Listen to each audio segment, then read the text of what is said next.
नमस्कार, स्वागत है आप सभी का।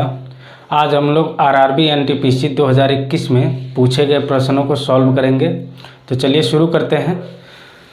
पहला क्वेश्चन है, 4 अंकों की सबसे बड़ी संख्या ज्ञात कीजिए जो 6, 12 और 18 से पूरी तरह विभाजित हो तथा प्रत्येक स्थिति में 5 शेष बचे।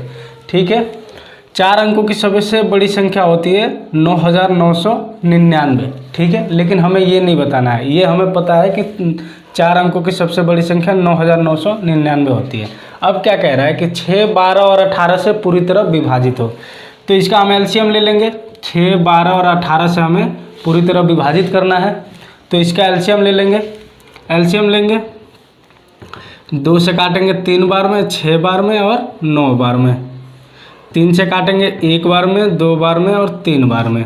तो एलसीएम क्या हो जाएगा, 2 × 3 × 2 × 3 बराबर 2 × 6 × 12 × 36। एलसीएम आ गया 36। एलसीएम का शॉर्ट तरीका भी होता है।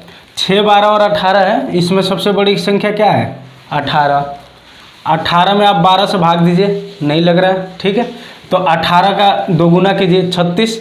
अब 36 में 12 से भाग दीजिए, कट जाएगा 36, और 36 में 6 से भाग दीजिए, कट जाएगा। तो हम जो एलसीएम का शॉर्ट तरीका भी होता है कि जो सबसे बड़ी संख्या होती है उसको उठाते हैं, बाकी बची हुई संख्याओं से भाग देते हैं। अगर वो कट गई तो एलसीएम वही हो जाएगा, नहीं तो उसमें एक पहले 2 का गुणा करेंगे, फिर 3 का करके देखेंगे, जो सबसे कट जाएगी वही उसका एलसीएम हो जाएगा। तो हमें यहाँ एलसीएम मिल गया 36। अब हम क्या करेंगे कि 36 से इसमें भाग देंगे। हमें ये ज्ञात करना है कि वो संख्या क्या होगी जो 6, 12 और 18 से पूरी तरह विभाजित होगी। 36 से भाग देंगे, 2 बार में जाएगा, 36 दूना 72, 9 में से 2 गया 7 और 9 में से 7 गया 2, यहाँ आ गया 9। अब 36 से भाग देंगे तो 8 बार में 8 छक्के 48, 8 तरीके 24 और 4 28, ज़्यादा हो जाएगा। 7 बार में जाएगा, 7 छक्के 42, 7 तरीके 21, 4 25। ठीक, 9 में से 2 गया 7 और 7 में से 5 गया 2, ये कट गया। फिर यहाँ आ गया 9, फिर 7 बार में जाएगा ये 252, 7 और 2। ठीक है, ये मिल गया हमें 27। अभी हमें क्या करना होगा कि वो संख्या ज्ञात करने के लिए हम ये जो शेष बच रहा है, रिमाइंडर जो यहाँ हमारा 27 आ रहा है, इसको हम इसमें से घटा देंगे। 9999 माइनस करेंगे 27 को, तो 9 में 7 गया 2 और 9 में से 2 गया 7, 9 और 9। ठीक है, इतना हमें मिल गया। ये वो संख्या है जो 6, 12 और 18 से पूरी तरह कट जाएगी। लेकिन अभी एक कंडीशन और क्या है कि जब हम वह संख्या ज्ञात करनी है कि जिसमें भाग देंगे तो प्रत्येक स्थिति में 5 शेष बचे, तो ये तो पूरा तरह कट जाएगा, तो हमें 5 शेष ज्ञात करना है ना, तो इसमें 5 को जोड़ देंगे, तो कितना मिल जाएगा हमें, 9977। यही आंसर हो जाएगा।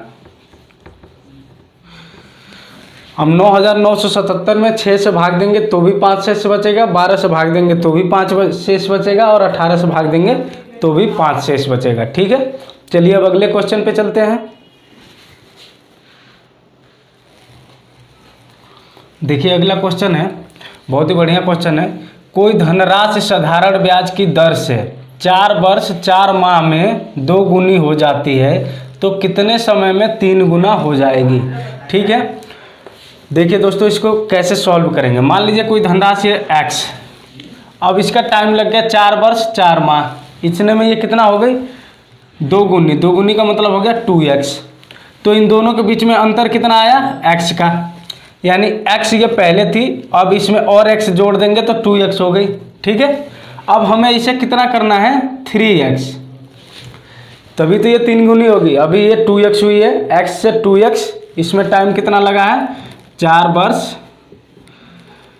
4 माह।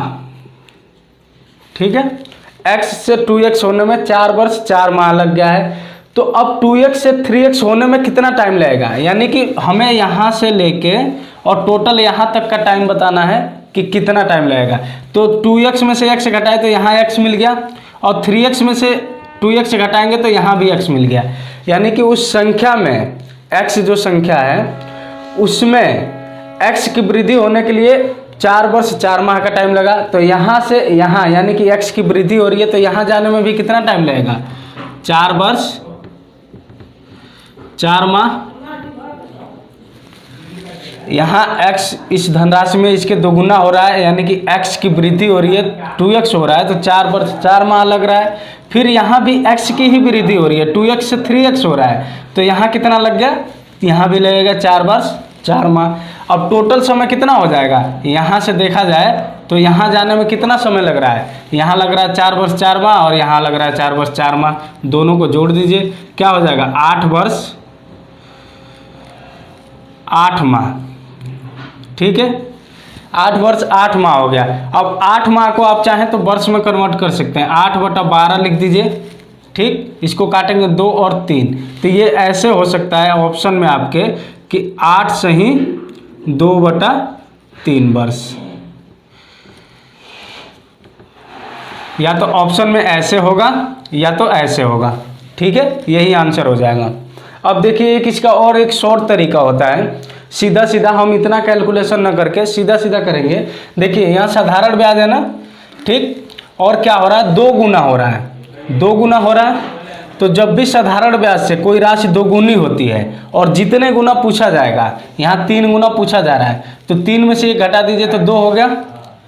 ठीक है, साधारण ब्याज से इस बात को ध्यान रखिए, साधारण ब्याज होना चाहिए और वो राशि 2 गुनी हो रही है इतने टाइम में, तो जितने गुना भी पूछा जाएगा, तो जितने गुना पूछा गया उससे 1 कम कर लीजिए यहाँ पे। ठीक है, तो यहाँ 3 में से 1 कम करेंगे तो 2 बचेगा। अब इसका इसमें गुणा कर दीजिए, तो 2 का गुणा कर देंगे 4 वर्ष 4 माह में, तो कितना हो जाएगा? 8 वर्ष 8 माह बराबर हो जाएगा 8 सही 2/3 वर्ष। तो हम इसको ऐसे भी सॉल्व कर सकते हैं। ठीक है, मैं आपको समझाने के लिए ऐसे कर दिया। ठीक, दोनों तरीके आप लोगों को समझ में आ गया। चलिए अब अगले क्वेश्चन पे चलते हैं।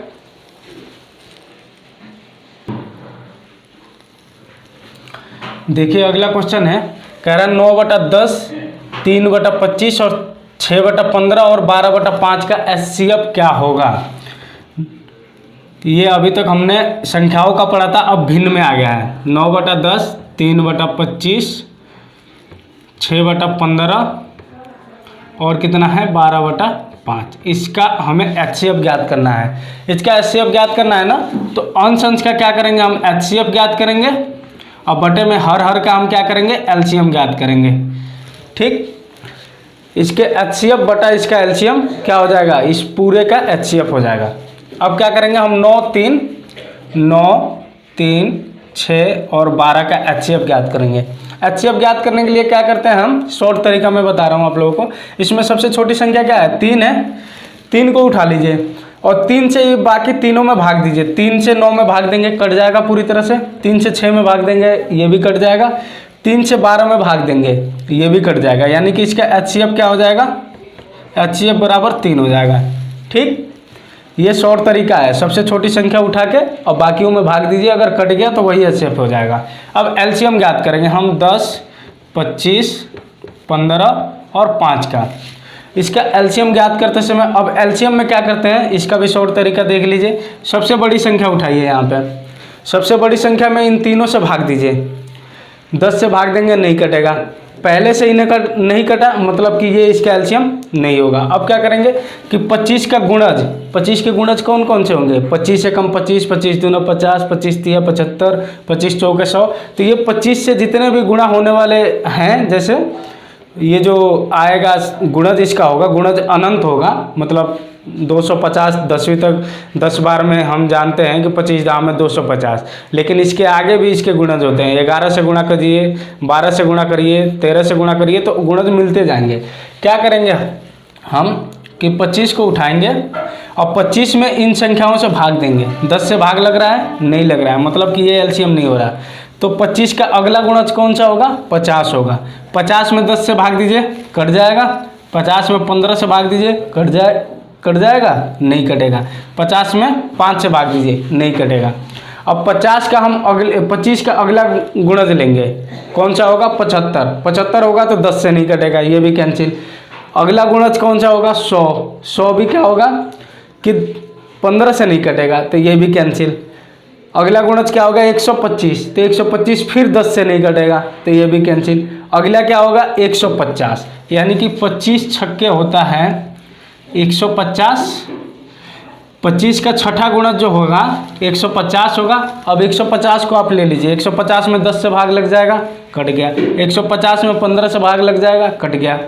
15 दाम में 150 और 150 में 5 से भी भाग लग जाएगा, तो इसका एलसीएम क्या हो जाएगा 150। वैसे आप लोग ऐसे भी कर सकते थे फटाफट, कोई नहीं, ये तो आप लोगों को समझने के लिए मैंने एक तरीका बता दिया कि शॉर्ट तरीका कैसे होता है। 5 से काट दीजिए 2, 5, 3 और 1। अब नहीं कटेगा, 5 दूना 10, 25, 50 3 150, तो एलसीएम हो गया 150। तो इस पूरे का एचसीएफ क्या हो जाएगा, एचसीएफ बराबर एचसीएफ कितना आया है इसका 3 और इसका एलसीएम हो गया 150। तो ये काटेंगे 50 बार में जाएगा, बराबर 1/50। यही आंसर हो जाएगा दोस्तों। तो अभी तक आप लोगों को समझ में आ गया होगा। चलिए अब अगले क्वेश्चन पे चलते हैं। देखिए अगला क्वेश्चन है, एक व्यक्ति 90 किलोमीटर प्रति घंटा की चाल से 1:30 PM, PM का मतलब दोपहर में, अपने घर से निकलता है तथा 10:30 PM यानी कि रात में 10:30 बजे अपने गंतव्य स्थान पर पहुंच जाता है। तो दूरी ज्ञात कीजिए कि उसने कुल कितनी दूरी तय की। देखिए हमें यहाँ 10:30 पे वो पहुंच रहा है PM, और निकला कब था 1:30 PM पर। तो टाइम हमें कितना मिल जाएगा, 30 से 30 गया 0 हो जाएगा, और 10 में से 1 गया 9, यानी कि 9 घंटा हमें मिल गया। टोटल उसने कितना दूरी टाइम लगाया 9 घंटा। अब क्या कह रहा है कि वो उसकी चाल क्या है, स्पीड जो है 90 किलोमीटर प्रति घंटा है, ठीक है। तो दूरी ज्ञात करनी है। दूरी बराबर क्या होता है, चाल बटा समय, चाल गुणे समय होता है। चाल गुणे समय होता है, चाल बराबर दूरी बटा समय होता है। तो दूरी बराबर चाल गुणे समय। चाल क्या है 90 किलोमीटर प्रति घंटा और गुणे समय कितना है 9 घंटा, ठीक है। ये घंटा से घंटा कट जाएगा। अब इसका गुणा कर लीजिए, 9 9 81 और ये 0 हो गया, यानी कि उसने टोटल 810 किलोमीटर की दूरी तय की, ठीक है। ये आंसर हो जाएगा। चलिए अब अगले क्वेश्चन पे चलते हैं।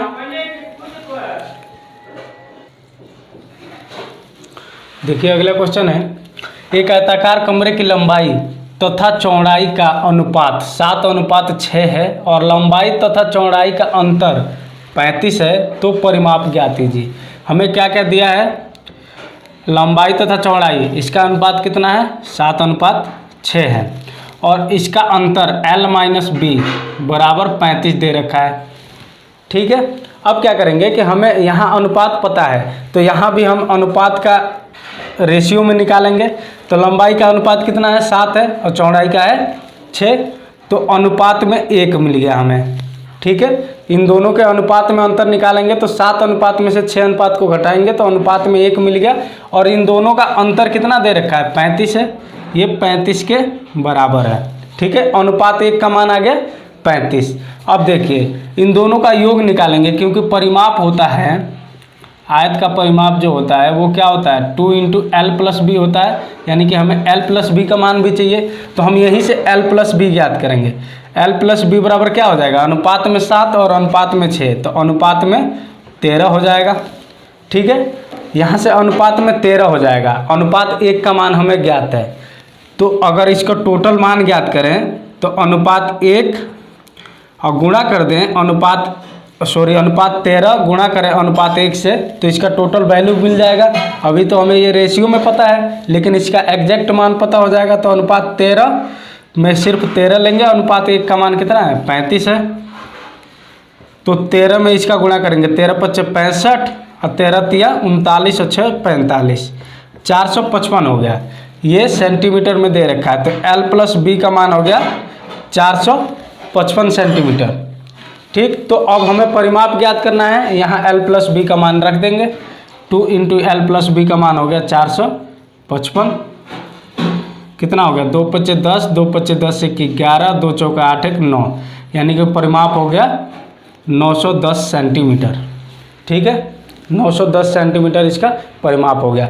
इसको अगर आपको समझ में नहीं आया है तो मैं अनुपात चैप्टर पढ़ा रहा हूँ, आप लोग वहाँ आइए। ठीक है, वहाँ पे अनुपात को क्लियर से मैंने पढ़ाया है, बढ़िया से समझाया है कि अनुपात का योग, अनुपात का अंतर कैसे ज्ञात करते हैं। ठीक है, चलिए अगले क्वेश्चन पे चलते हैं। देखिए अब अगला क्वेश्चन है, यदि x बराबर y बटा 2 तथा y बराबर z बटा 6 तो x अनुपात y अनुपात z का मान ज्ञात कीजिए। x बराबर है y बटा 2।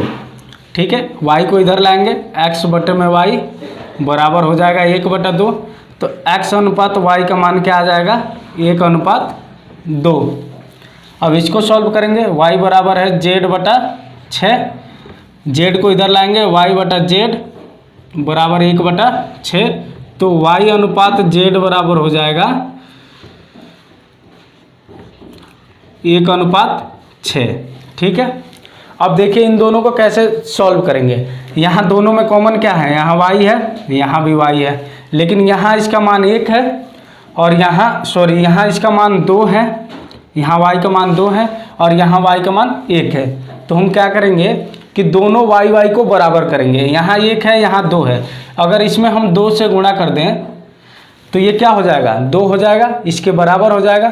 तो यहाँ y अनुपात z बराबर हमें क्या मिल जाएगा, दोनों तरफ गुणा होगा 2 अनुपात 12। ठीक है, और यहाँ है x अनुपात y बराबर 1 अनुपात 2, तो यहाँ भी 2 हो गया और यहाँ भी 2 हो गया। तो हम x y और z का मान लिखेंगे। अब x अनुपात y अनुपात z बराबर हो जाएगा क्या, x का मान यहाँ 1 अनुपात y का मान 2 अनुपात z का मान 12, यही आंसर हो जाएगा। ठीक है, चलिए अब अगले क्वेश्चन पे चलते हैं।